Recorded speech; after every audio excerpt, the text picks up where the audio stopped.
3세대 블록체인이라고 하면 또 다양한 분야에서 활용이 될 수 있다. 특히 요즘 이제 언택트 시대의 그 측면에서 이제 블록체인이라는 좀 블록체인 제품들이 더 시험대에 오른 게 아닌가. 그래서 진짜 가치를 증명하는 시대로 접어든 게 아닌가라고 생각합니다. 드림플러스 블록 깨기 불개미 여러분들 잘 지내셨어요? 아나운서 박서연입니다. 불개미 여러분과 쭉쭉쭉 함께 하겠습니다. 하나자산운용 아이돌 최영진 본부장입니다. 블록체인에 대해 궁금했던 것들 하나씩 풀어드리겠습니다. 크로스앵글 김준우입니다. 네, 드림플러스 블록 깨기 오늘도 블록체인과 관련된 이야기 쉽고 재미있게 풀어보겠습니다. 네, 저희가 진짜 오랜만에 만났는데 다들 좀 에피소드가 있다고 들었어요. 먼저 본부장님 어제 좀 특별한 일이 있으셨다고 하는데. 뭐 특별하다기보다는 제가 최근에 블루투스 노래방 기기를 샀습니다. 그래서 지난 주말에 한 2시간 정도 노래를 불러서 2시간이요? 예, 목소리가 상당히 좀 내려가 있죠. 테스 형! 테스 형 너무 불러가지고.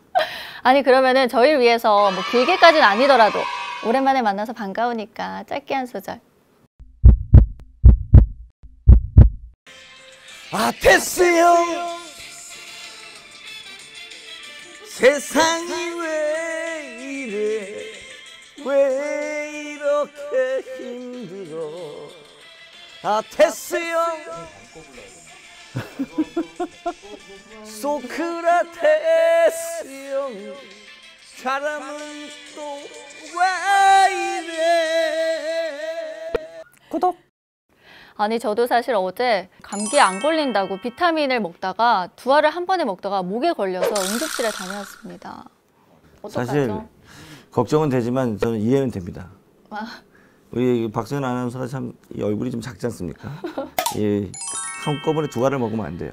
과했습니다. 네, 과했습니다. 하나씩만 넘기는 걸로. 어떻게 지내셨어요, 두 분? 뭐 파마에는 네, 파마도 하고 살도 좀 찌고 그렇게 지냈습니다. 네, 저희가 오늘도 또 어떤 이야기를 나눠볼까 많이 기대가 되는데 그 전에 진짜 감사 인사를 먼저 드려야 될 것 같아요. 저희 저번에 응원 많이 해달라고 부탁드렸는데 여러분들이 댓글로 열심히 달아주셨습니다. 네, 이번에도 영상 보시면서 응원 댓글 많이 남겨주시길 바랄게요.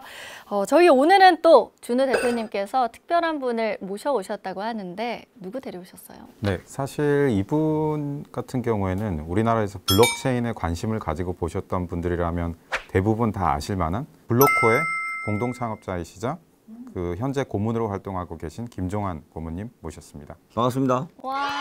안녕하십니까. 블록코 김종환입니다. 아니 저희가 지금 굉장히 짧게 봤는데 미소가 빛나시는데요? 상당히 지금 여성 팬들이 많으신 분 같아요.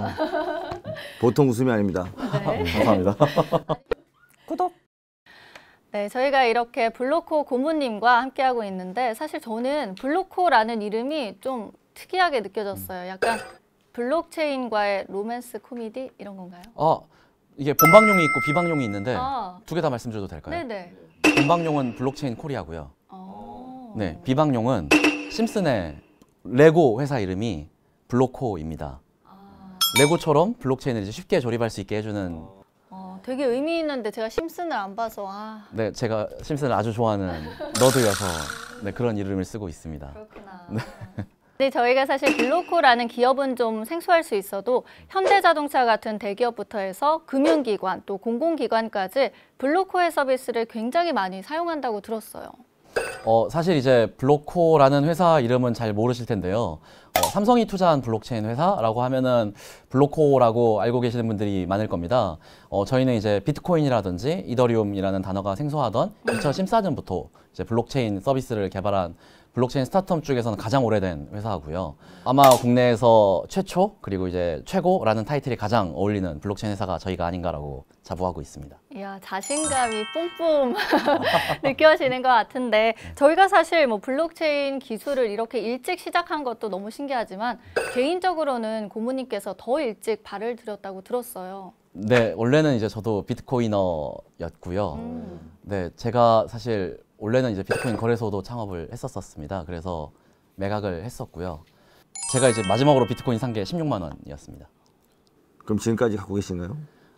올해 이제 과세가 되면서 전부 다 매각했습니다. 네. 네, 저희가 좀 이렇게 블로코 고문님 모신 만큼 다양한 이야기를 먼저 Q&A로 좀 풀어보려고 합니다. 저희가 자유롭게 질문해도 될까요? 네, 너무 좋습니다. 네. 우리가 항상 하는 질문이 있습니다. 어떻게 이 블록체인에 관심을 갖고 입문하게 되었는가? 상당히 지금 거의 지금 암모나이트 수준 아닙니까? 사실 저랑 이제 같이 블로코를 창업한 이제 김원범 공동대표가 네. 처음에 저에게 이제 비트코인을 소개해 줬었고요. 친구 따라 네, 맞습니다. 네. 그때가 이제 2012년도 오. 였었습니다. 근데 이제 뭐 저는 이제 인문학도여서 완전히 이제 사기라고 생각을 했거든요. 네. 근데 이제 저는 이제 전공이 법학이었는데 제 눈에는 이제 비트코인이 등기부등본이랑 똑같이 느껴졌군요. 네, 생겼더라고요. 네. 그래서 이게 굉장히 말이 되는 기술이었고 음. 그때부터 이제 열심히 노트북으로 이제 마이닝을 하면서 아니 진짜 오랫동안 몸담아 오신 만큼 뭔가 관련된 재미있는 에피소드도 많을 것 같아요. 네, 제가 이제 친구들한테 비트코인을 소개했을 때 이제 많은 친구들이 제가 이제 다단계에 빠졌다, 종교에 빠졌다 하면서 이제 저를 차단했었죠 당시에. 예. 근데 이제 그 친구가 뭐 18년도, 16년도에 이제 다시 저를 연락을 해서 친구 추가를 해서 너가 말한 게 이거였냐? 왜 그때 더 나를 진드거니 설득하지 않았냐? 네, 그리고 뭐 고팍스를 창업한 이제 준행 대표가 제가 이제 컨퍼런스에서 했던 강의를 듣고 고팍스를 창업했다고 하더라고요. 네. 아니 근데 사실 뭐 그때 당시만 해도 이 기술이 잘 알려지지 않았으니까 뭐 의심을 받을 수도 있고 하긴 한데 요즘은 4차 산업혁명 시대에서 블록체인 기술을 빼놓고는 얘기할 수가 없는 것 같긴 해요. 네, 맞습니다. 네. 사실 그래서 오히려 최근에 약간 이제 그런 블록체인과 비트코인 관련해서 뭐 페이팔부터 시작해서 많은 이런 어프로치들이 발생을 하는 제일 큰 이유 중에 하나는 이게 증명이 되고 있기 때문이 아닌가라고 저희는 생각을 합니다. 6년 전에는 제가 이런 이야기를 했다면은 3년 전에는 가상화폐 거래소가 이런 이야기를 하고 있고 뭐 1년 전에는 거짓말이라고 했던 사람들이 최근에는 자기가 직접 투자를 하는 이런 일들이 일어나는 걸 보면서 점점 더 많은 사람들이 제도권 안에서 이런 기술을 사용하는 게 제일 많은 차이점이 아닌가라고 생각을 하고 있습니다. 이 블로코가 지금 다양한 기업들 혹은 또 이 정부 기관들하고도 함께 일을 많이 좀 했지 않습니까?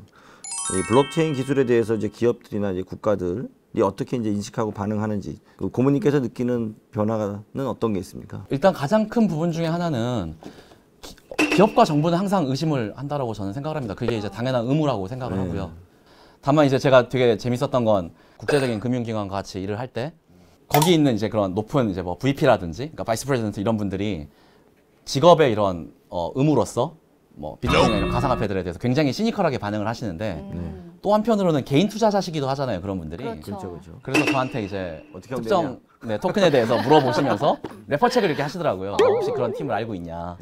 내가 개인적으로 여기에 이제 얼마를 투자했는데 어떻게 될 것 같냐라는 걸 물어보시더라고요. 그러면서 업계가 밝다 미래가. 왠지 그 방송이 끝나면 제가 좀 고모님하고 이렇게 얘기하고 싶은 생각이 훅 드네요. 근데 요새는 제가 잘 안 해서 잘 모릅니다. 네, 그래요. 지금 시선을 피하셨어요. 예, 그러니까요. 아니 준호 대표님께서 저희가 질문할 때 굉장히 뭔가 곰곰이 생각하는 것 같으셨는데 혹시 뭐 특별히 질문하실 거 있으세요? 우리나라를 비롯해서 이제 글로벌리 블록체인을 이제 활발하게 쓰는 곳이 이제 어떤 곳이냐라고 하면 이제 금융, 뭐 게임 산업 같은 데를 제일 얘기를 많이 하는 것 같은데 실제로 피부로 느끼시기에도 그쪽에서의 블록체인 도입이나 적용, 변화 속도가 가장 빠른지. 분명히 블록체인이 세상을 바꾸고 있는데 금융이나 공공 쪽에서 사람이 체감을 못하는 영역들에 있는 게 꽤 있는 것 같습니다. 그러니까 분명히 파고들었고 어느 정도 사람이 쓰고 있는데도 불구하고 얘가 잘 안 보이는 영역에 있는 기술이다 보니까 예를 들어 모바일 같은 경우에 우리가 스마트폰으로 세상을 바꿨을 때 내 핸드폰이 스마트폰으로 바뀌었기 때문에 당장 보이잖아. 제 핸드폰 아이폰으로 바꿨네? 그쵸. 라고 하면서 느끼잖아요. 사실 블록체인은 백엔드 기술이다 보니까 분명히 바뀌었음에도 불구하고 당장 바뀐지 사람들이 모를 때가 있거든요. 말씀하신 대로 게임 쪽에서도 분명히 그런 영역들이 사실 있었던 거 같거든요. 그래서 오히려 제가 블록체인에서 좀 변화를 느꼈던 것 중에서 사실 제일 큰 부분이 사실 디파이 아 디파이. 쪽이었습니다. 예.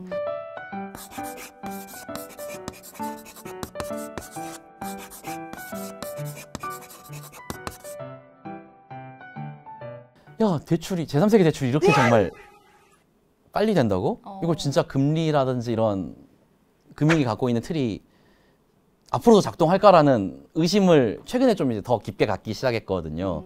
확실히 뭐 점점 많은 변화가 일어나지 않을까라는 생각이 드는데 요즘에는 코로나19로 사회 많은 분야가 바뀌고 있어요. 아마 블록체인 기술에서도 좀 사회에 맞게 변하는 동향 같은 것들이 좀 있을까요? 사실 그 많은 블록체인, 특히 이제 한국에 있는 블록체인 업계들이 코로나 때문에 알게 모르게 좀 변화를 모색하고 있는 걸로 저는 알고 있습니다. 뭐 그전에는 좀 이렇게 대기업 프로젝트들 많이 했다면은 최근에 이제 많은 국내에 있는 블록체인 프로젝트들이 서비스를 출시하고 그리고 이제 뭐 직접적으로 이렇게 뭔가 프로젝트를 하는 쪽으로 뭐 피보팅 또는 이제 사업 모델을 전환하는 작업들도 많이 하고 계시고 또 완전히 이제 그런 스마트 컨트롤 기반으로 또는 이제 DApp 기반으로 이렇게 제품 자체를 변경하는 그런 프로젝트도 더 늘어나는 걸로 알고 있습니다. 그래서 오히려 그런 부분에 있어서는 좀 블록체인 제품들이 더 시험대에 오른 게 아닌가. 그래서 진짜 가치를 증명하는 시대로 접어든 게 아닌가라고 생각을 하고 있습니다. 저희가 진짜 얘기 들어보니까 점점 더 많은 분야에서 활용이 가능하지 않을까라는 생각이 드는 것 같아요. 특히 요즘 이제 언택트 시대에 들어서면서 네. 이제 가장 핵심적인 게 결국 사람과 사람 사이에 만나서 해결했던 어떤 신뢰 간의 이슈가 되는 이슈, 늘 이제 종이로 도장을 찍어서 해결하려고 했던 이슈들이나 은행에서 계좌 개설을 하는 것도 늘 대면으로 했었어야 됐던 것들이 요즘에 아예 이제 불가능해지다 보니까 불가피하게 차선책이나 이제 대체 방식들을 찾는 것 같고 그 측면에서 이제 블록체인이라는 기술에 대해서 더 관심을 가질 수밖에 없는가라는 생각도 드는데 제가 또 들어보니까 블록체인 산업도 1세대, 그리고 2세대, 3세대로 나눠서 파악을 해볼 수 있다고 들었어요. 네. 어떤 차이들이 있을까요? 1세대라고 얘기하면 송금이라는 기능을 가지고 화폐라는 개념을 처음으로 이제 들고 나온 비트코인 같은 송금과 화폐 중심의 1세대였었던 것 같고 이제 두 번째 2세대가 이제 이더리움 같은 스마트 컨트랙트 기능이 들어간 이제 코인 위주로 이제 발전이 됐었고 3세대가 이제 요즘 얘기한다고 하면은 단순히 기술적 개념을 넘어서 다른 산업에서 적용이 된 단계로 이제 넘어가는 것들인 것 같고 디파이 같은 경우에는 그게 이제 금융에 적용되고 있는 그런 부분인 것 같습니다. 그러면은 다른 산업이라고 말씀을 해주셨는데 구체적으로 어떤 산업들과 같이 융화될 수가 있을까요?